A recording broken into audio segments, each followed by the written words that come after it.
My name is Florence. I am 79. I live on the outskirts of a small town, where the wind blows in autumn evenings with such indifference, as if time itself wants to erase you from the face of the earth. My home is not the palace in which I once dreamed of meeting my old age.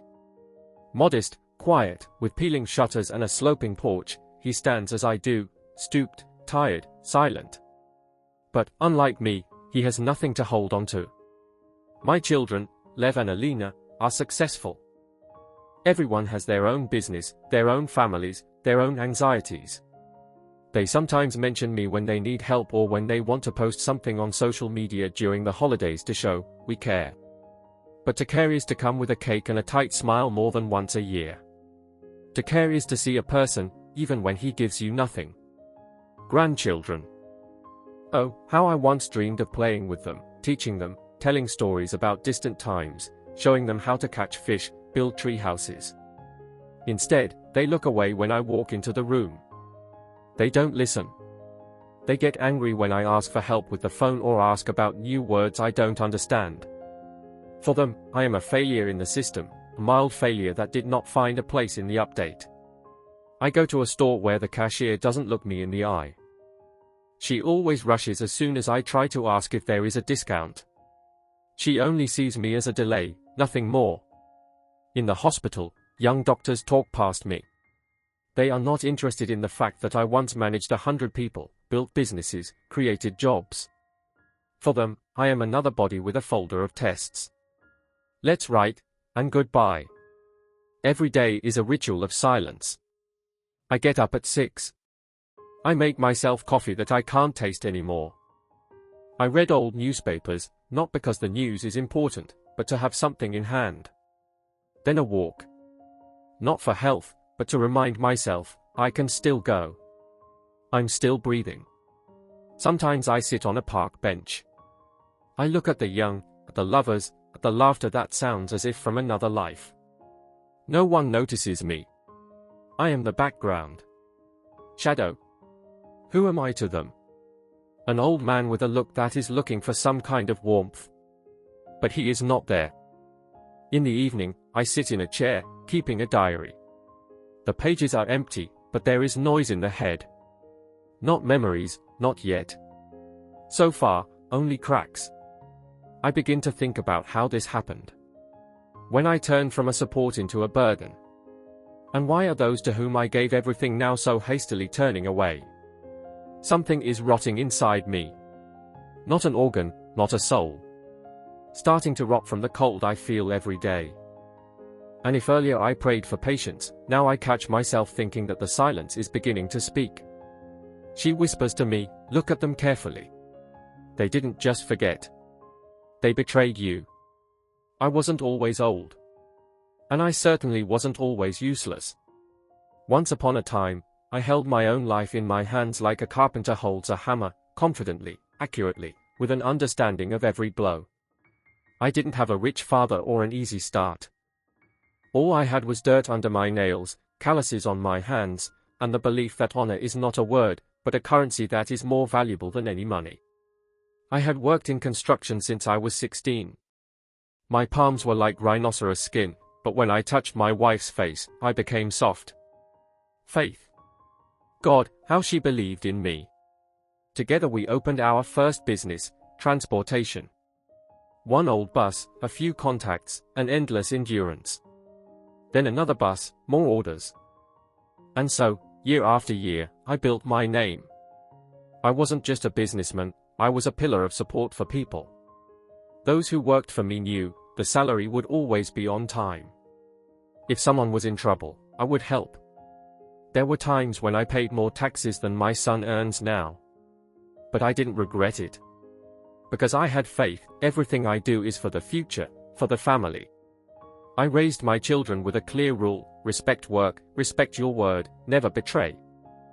They grew up next to my sweat and my dreams. I was a giant for them. They said, Dad knows everything. Dad will decide. And I decided. Always. And then, Vera got sick. Cancer. Quiet, mean, relentless. I sold 2 cars, invested everything in treatment. But you can't bribe death, even if you built half a city. When she died, something went out in me. But I had to live, for the children. I didn't drink. I didn't break down. I just kept working. When the 90s came, I lost half of my clients. When the tax collectors came, the other half. But I survived. Because I always knew how to stand, even when people around me were falling. And now I'm a stone that the kids themselves pass by. They say I'm old school. That my experience is outdated. That I'm too emotional. Lev once told me that my ideas about honor are sentimental. I saw him wipe his hands with antiseptic when I touched his shoulder. I heard my grandson call me Grandpa Dinosaur, and everyone in the room laughed. I said nothing. I smiled. But inside, everything was tightening. Each of these insults is a small nail in the coffin of the respect I once had. And I think, how is that? I gave everything. Every success, every penny is my backbone. My sleepless nights. My life. And in the end, I became superfluous. On quiet evenings, when the city fades, I open old albums. There I am, young, smiling, in a suit. I have children on my shoulders. I truly believed then that love is eternal. That loyalty is undeniable. That family is not just a word. And now I look at these photos as if they were postcards from another world. And I can't help but ask myself, was it all in vain? No. Not in vain. But with impunity. I don't expect any more gratitude. But I won't let them make a shadow out of my past anymore. They forgot who I was. And I remember everyone I helped. And everyone who now laughs in my eyes. The notebook that lies by my bed is still empty. But I feel my hand starting to itch. Because memory is a weapon. And I learned to use it. Everything that is happening to me now did not happen suddenly. It is not a bolt from the blue. It is dripping onto a stone. Drop by drop, year after year. And each one is like a sting in what was once called my heart. I broke down not when my wife died. And not even when my son stopped answering the phone. I broke down when I felt that I had become invisible. Not hateful. Not burdensome. Just an empty space. It all started with little things. I called Lev, just to ask how he was doing. His secretary said that he was very busy. And she advised me to write to him on Messenger. I wrote. I read, he did not answer. 3 days later I received, sorry, everything is on fire. We will get in touch somehow. Somehow. I was standing at the window then and watched as in the neighboring yard my grandson was throwing a ball with his grandfather. Another grandfather. My father didn't even wish me a happy birthday. Then Alina wrote, Dad, Vanya, my grandson, is a bit difficult right now. He doesn't quite understand you. And he himself said to my face, why are you insisting on us? No one was expecting you here. He's 15. But that's no excuse. 15 is an age when there should still be respect in your eyes. And I saw it in his eyes right away. In the hospital, when I went again because of chest pain, the young doctor looked past me, talked to the nurse, and to me. Yes, everything is clear, it's age. But it hurts, I said. At that age, everything hurts. That's normal, he answered and didn't even look me in the eye. And I once sponsored this hospital. Their new wing was built with my donations. In the hallway is my plaque on the wall. But who cares now? With each such moment, I wasn't just getting older. I was becoming different. Something in me was starting to thaw. I remembered the names. I remembered the tone of voice. I remembered the dates. And I started writing. The first page appeared in my diary with the heading, Those Who Despised. Under it, Lev, 7. 08, did not answer, did not come. Alina, 11. 08, sent, don't bother the little one. Vanya, 11. 08, nobody needs you. Dr. Ganja, 14. 08, at this age everything hurts. Cashier, ATB, 20. 08, move faster, Grandpa, there's a line. Each line is a small nail. Each name is a stone in the bag that I drag on my back. But now I carry it for a reason. And then that day happened. I was returning from the market. My hands are tired, the bags are heavy. One fell, the apples scattered. I stopped, looked around, 2 teenagers were standing nearby. Guys, help me, please. They looked at each other, chuckled. What, can't you do it yourself, old man? One laughed. Go home, mummy. The other took out his phone and started filming. TikTok, old man asks for help, the caption will be, nobody needs it. They left. I stood, silently looking at the apples rolling in the mud. And at that moment, something fell into place in me. I no longer felt sorry for myself.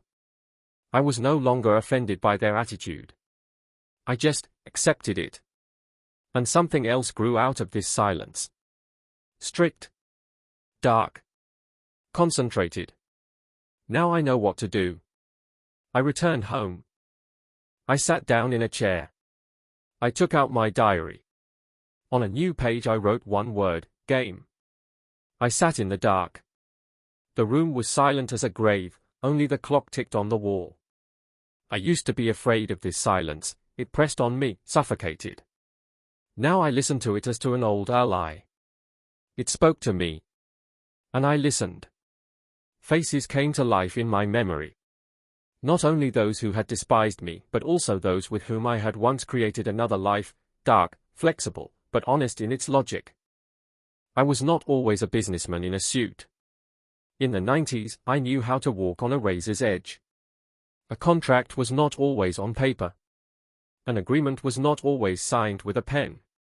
I knew how to look people in the eye and see the truth. And most importantly, I knew how to make them do what I needed. I will not go to them with my fists. That would be too easy. No. There is no blood in my game. There are only mirrors. I took out an old notebook from the safe, not the one where I wrote down insults. Another one. The one with the phones in it. People who once owed me money. Those who disappeared into the shadows after certain events, but are alive. Alive, and still able to listen to the old man, Pushpin I called Mikhailo Strativsky. He used to work in security at a bank. Now he's a consultant. He didn't immediately remember me. Then, silence, you still alive? What do you need, old wolf? Just a little truth. About whom? About mine. Pushpin I met with Marta, a former journalist who now writes political blogs. I once saved her husband from prison. She remembered. I gave her a few names. A few facts. And she asked, is this an investigation? No. This is a mirror. They need to see themselves. Pushpin then I went out to Roman. He is engaged in IT development, he used to be my technical director. He created a system for me, a closed website. I dumped data there. Records. Correspondence. Public documents. Everything that my children, grandchildren, and acquaintances hid.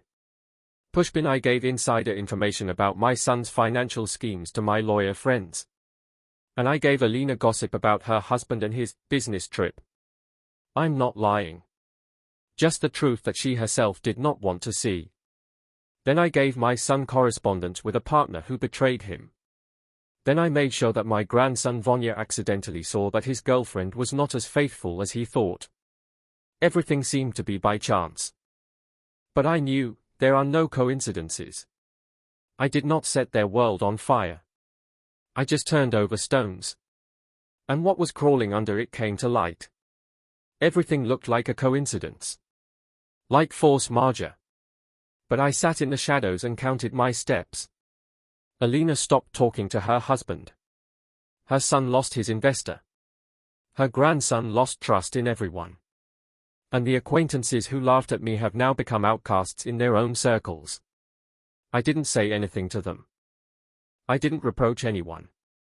When Alina came in tears, I simply offered her tea. When Lev called to consult on what to do next, I listened as he once listened to me. When Vanya cried, I sat next to him. And only then did he ask, "Have you always been there?" I smiled. "Always, Vanya. You just didn't see. I didn't put a period. This is not the finale.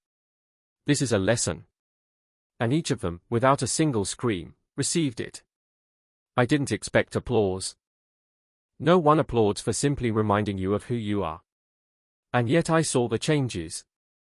They weren't loud. They weren't tearful. But I noticed everything. When Lev spoke to me respectfully, without haste, looking me in the eye, that was a moment. When Alina brought me tea, sat down silently next to me, and then said, "I probably never understood you." It wasn't repentance anymore. It was a confession. And Vanya is the youngest. The most cruel at his age. But one evening, when we were sitting in the kitchen and I was just peeling an apple, he said, "You know, I've started looking at you differently." "And what do you see?" I asked. "The person we betrayed." And I don't want to do it anymore." I didn't answer. Because words are dust. But silence became the new language of respect in my home. I saw how those who laughed at me now look away.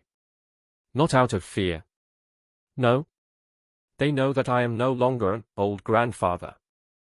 I am a mirror in which everyone's true face is visible. And if that face is crooked, it will no longer be hidden. I did nothing illegal. I did not cause harm, as vengeful people do. I took their lives apart and gave them the opportunity to see themselves from the side. And this is much more terrible than any blow. They no longer ignore me in the store. The cashier no longer turns away. And even Dr. Gangja, seeing me in the corridor, stopped and said, "I reviewed your tests again. We can try a new treatment." The treatment is not important, what is important is reviewing. That is, seeing. I live in the same modest house. But it is no longer cold. It is not pity that lives in it now, but the fear of losing my silence. Because when I am silent, they listen. I have not become stronger physically. But I regained the most valuable thing, dignity, memory, and influence. Society loves youth. It despises old age, because it is a reminder that time takes everything away. But old age is not a shadow. It is a form of strength that does not require noise. I understood that forgiving is not always honest. But not destroying, even when you can, that is greatness. I could have erased them to the ground. But I wanted something more important, to change them. And this is probably my last victory. Not to leave behind ruins, but to leave a lesson. I am Florence. And if you have forgotten my name, then at least remember why you now look at old people differently. Subscribe and like. And tell your friends about this video.